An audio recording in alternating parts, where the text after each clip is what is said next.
مکہ سے کربلا تقریباً 1731 کلومیٹر ہے۔ یہ فاصلہ گوگل میپ کے مطابق 18 گھنٹے بذریعہ گاڑی وغیرہ سے طے کیا جا سکتا ہے، مگر حضرت امام حسین علیہ السلام کے دور میں یہ فاصلہ بہت مشکل اور تکلیف دہ راستہ تھا، جس پر حضرت امام حسین علیہ السلام نے اپنا سفر 8 ذو الحج 60 ہجری یعنی 680 عیسوی کو اپنے اہل خانہ کے ساتھ شروع کیا۔ سفر شروع کرنے کے بعد تاریخ کی کتابوں میں 14 مختلف مقامات کا ذکر ملتا ہے جہاں حضرت امام حسین علیہ السلام نے پڑاؤ ڈالا اور مختلف لوگوں سے ملے اور خطبات بھی دیے۔ وہ 14 مقامات کون سے تھے آج ہم اس ویڈیو میں جاننے کی کوشش کریں گے۔ نمبر 1 الصفا، یہ پہلا مقام تھا۔ حضرت امام علیہ السلام نے اس جگہ عرب کے مشہور شاعر فرزدق سے ملے اور اس سے کوفہ کے حالات پوچھے۔ شاعر بولا، کوفہ والوں کے دل آپ کے ساتھ ہیں اور ان کی تلواریں آپ کے خلاف ہیں۔ شاعر نے حضرت امام حسین علیہ السلام کو کوفہ جانے سے روکا، مگر حضرت امام حسین علیہ السلام اپنا سفر شروع کر چکے تھے۔ نمبر 2 ذات ارق، مکہ سے کوفہ جاتے ہوئے یہ دوسرا مقام ہے جو مکہ سے تقریباً 92 کلومیٹر ہے۔ اس مقام پر حضرت امام علیہ السلام اپنے کزن عبداللہ ابن جعفر سے ملے اور اس مقام پر عبداللہ ابن جعفر نے اپنے دونوں بیٹوں اون اور محمد کو حضرت امام علیہ السلام کی خدمت میں پیش کیا اور ساتھ ہی حضرت امام علیہ السلام کو کوفہ جانے سے روکا، جس پر حضرت امام علیہ السلام نے جواب دیا، میری منزل اللہ کے ہاتھ میں ہے۔ نمبر 3 بطن الروما، یہ مقام ذات ارق سے کچھ کلومیٹر آگے ہے۔ یہاں امام حسین علیہ السلام نے قیس بن مشیر کے ہاتھ کوفہ والوں کو خط لکھا اور یہاں پر حضرت امام حسین علیہ السلام کی ملاقات عبداللہ بن مطیہ سے ہوئی جو عراق سے آ رہا تھا۔ عبداللہ نے امام حسین علیہ السلام کو آگے جانے سے روکا اور بولا، کوفہ والوں پر بھروسہ نہیں کیا جا سکتا اور نہ وہ اہل وفا ہیں، مگر امام حسین علیہ السلام نے اپنا سفر جاری رکھا۔ نمبر 4 ذروت، یہ حجاز کی پہاڑیوں پر ایک چھوٹا سا ٹاؤن تھا اور یہاں پر حجاز کی پہاڑیوں کا سلسلہ ختم ہو جاتا ہے اور عرب کا تپتا ہوا ریگستان شروع ہوتا ہے۔ یہاں پر امام حسین علیہ السلام کی ملاقات زہیر ابن الکین سے ہوئی۔ اسے جب پتہ چلا کہ امام حسین کس مقصد کے لیے جا رہے ہیں تو اس نے اپنا تمام سامان اپنی بیوی کے حوالے کیا اور اسے کہا، تم گھر چلی جاؤ، میری خواہش ہے کہ میں حضرت امام حسین علیہ السلام کے ساتھ شہید ہو جاؤں۔ نمبر 5 زبالہ، اس مقام پر امام حسین علیہ السلام کی ملاقات 2 آدمیوں سے ہوئی جن کا تعلق عرب کے قبیلے اسدی سے تھا۔ انہوں نے حضرت امام حسین علیہ السلام کو کوفہ والوں کے ہاتھوں جناب مسلم بن عقیل کی شہادت کی خبر دی۔ امام حسین علیہ السلام نے فرمایا، بے شک ہم اللہ ہی کے لیے ہیں اور اسی کی طرف لوٹ کر جانے والے ہیں اور بے شک وہ ہماری قربانیوں کا حساب رکھنے والا ہے۔ اس مقام پر امام حسین علیہ السلام نے اپنے ساتھ چلنے والوں کو بتایا کہ جناب مسلم اور جناب ہانی کو شہید کر دیا گیا ہے اور کوفہ والے ہماری بیعت نہیں کریں گے۔ امام حسین علیہ السلام نے اس مقام پر فرمایا، جو چھوڑ کر جانا چاہتا ہے واپس چلا جائے۔ بہت سے قبائل جو راستے میں حضرت امام حسین علیہ السلام کے ساتھ اس امید پر چل پڑے تھے کہ انہیں مال و غنیمت ملے گی اور پھر اس مقام پر ادھر ادھر بکھر گئے اور واپس اپنے گھروں کو لوٹ گئے اور امام حسین علیہ السلام کے ساتھ ان کے اہل خانہ سمیت تقریباً 50 لوگ رہ گئے۔ نمبر 6 بطن العقیق، اس مقام پر حضرت امام حسین علیہ السلام اکرمہ قبیلے کے ایک آدمی سے ملے جس نے امام حسین علیہ السلام کو آگاہ کیا کہ کوفہ میں آپ کا کوئی دوست نہیں ہے۔ کوفہ کو یزید کے لشکر نے گھیرے میں لے لیا ہے اور اس کے داخلی اور خارجی دروازے بند کر دیے گئے ہیں اور آپ کوفہ تشریف نہ لے جائیں۔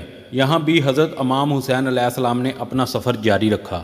نمبر 7 سورات، اس مقام پر حضرت امام حسین علیہ السلام نے رات بسر کی اور صبح اپنے قافلے سے کہا، جتنا پانی ہو سکے اپنے ساتھ لے لو۔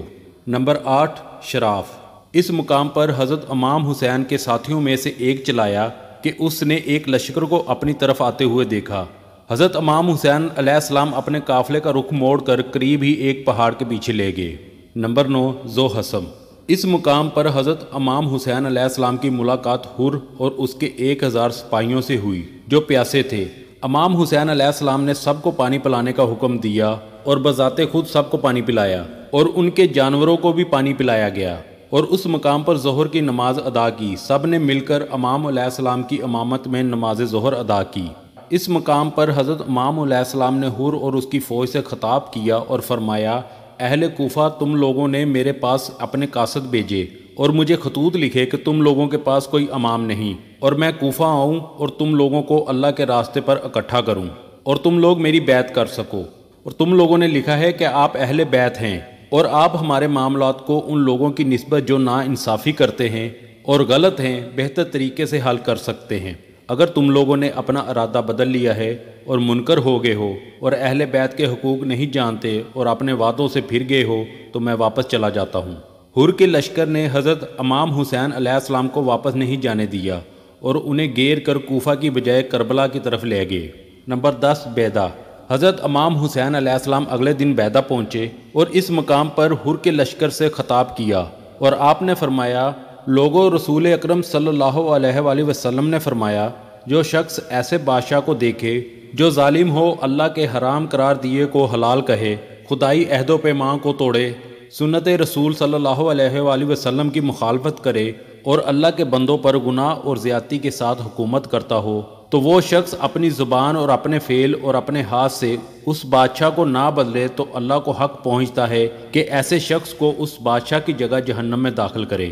امام حسین علیہ السلام نے اس مقام پر مزید فرمایا، لوگوں، تمہیں معلوم نہیں کہ جن لوگوں نے شیطان کی اطاعت اختیار کی ہے اور اللہ سے منہ پھیرا، ملک میں فساد برپا کیا، حدود شرع کو معطل کیا اور مال غنیمت کو اپنے لیے مختصر کر دیا، ایسی صورت میں مجھ سے زیادہ کس پر فرض عائد ہوتا ہے کہ وہ صلاح کی کوشش کریں۔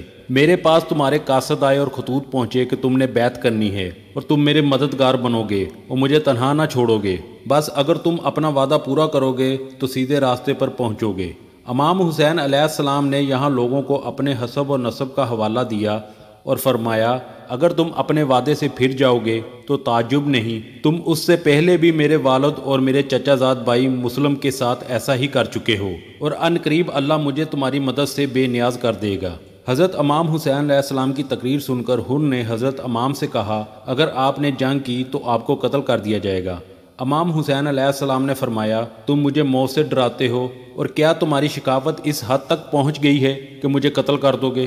حر کے لشکر پر کوئی اثر نہ ہوا اور وہ حضرت امام حسین علیہ السلام کو کربلا کی طرف گھیر کر لے جاتے رہے۔ نمبر 11 عذیب الحجانات۔ اس مقام پر حضرت امام حسین علیہ السلام حر کی فوج سے دور رہے اور ترما بن عدی سے ملاقات کی۔ جب انہیں معلوم ہوا کہ کوفہ والوں نے آپ کے قاصد کو تنہا چھوڑ دیا اور کوفہ والوں کی طرف سے ان کی یہ امید بھی ختم ہو گئی ہے کہ انہیں وہاں کوئی مدد ملے گی یا وہ کوفہ میں زندہ بچ سکیں گے، اس موقع پر ترما نے انہیں اپنے قبیلے کے 20,000 تربیت یافتہ لوگوں کی پیشکش قبول کرنے کی درخواست کی تاکہ وہ جنگ میں امام حسین علیہ السلام کی مدد کر سکیں یا کم سے کم انہیں بحفاظت پہاڑوں تک واپس پہنچا دیں۔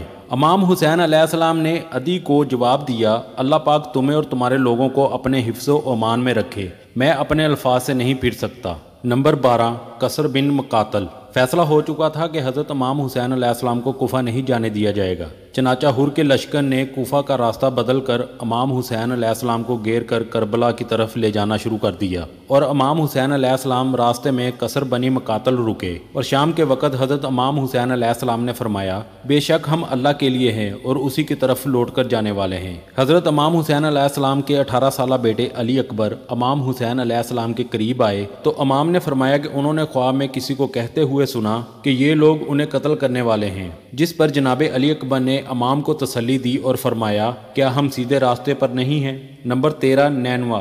اس مقام پر حر کو ابن زیاد کا خط ملا جس میں اس نے لکھا تھا کہ امام حسین علیہ السلام جہاں ہیں انہیں وہیں روک لو اور انہیں ایسی جگہ اترنے پر مجبور کر دو جہاں پانی اور ہریالی نہ ہو۔ حر نے امام حسین علیہ السلام کو ابن زیاد کے خط کے بارے میں آگاہ کیا تو آپ نے فرمایا، ہم اپنی مرضی سے نینوا میں خیمہ زن ہوں گے، جس پر حر نے کہا کہ ابن زیاد کے جاسوس ہر چیز کی نگرانی کر رہے ہیں، لہٰذا میں آپ کو ایسا نہیں کرنے دے سکتا۔ پھر حضرت امام حسین علیہ السلام کا قافلہ ایک مقام پر پہنچا تو امام حسین علیہ السلام نے پوچھا، اس جگہ کا کیا نام ہے؟ تو کسی نے جواب دیا، کربلا۔ تو حضرت امام حسین علیہ السلام نے فرمایا، یہ کرب و بلا کی جگہ ہے، یہ وہ جگہ ہے جہاں ہمیں قتل کیا جائے گا۔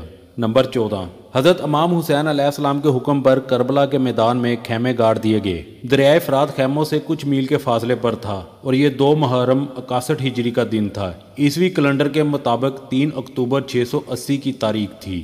پیارے دوستو، یہ تھی ہماری آج کی ویڈیو، امید کرتا ہوں کہ آپ کو پسند آئی ہوگی۔ انشاءاللہ ملیں گے اگلی ویڈیو میں، تب تک کے لیے اجازت دیجیے، اللہ حافظ۔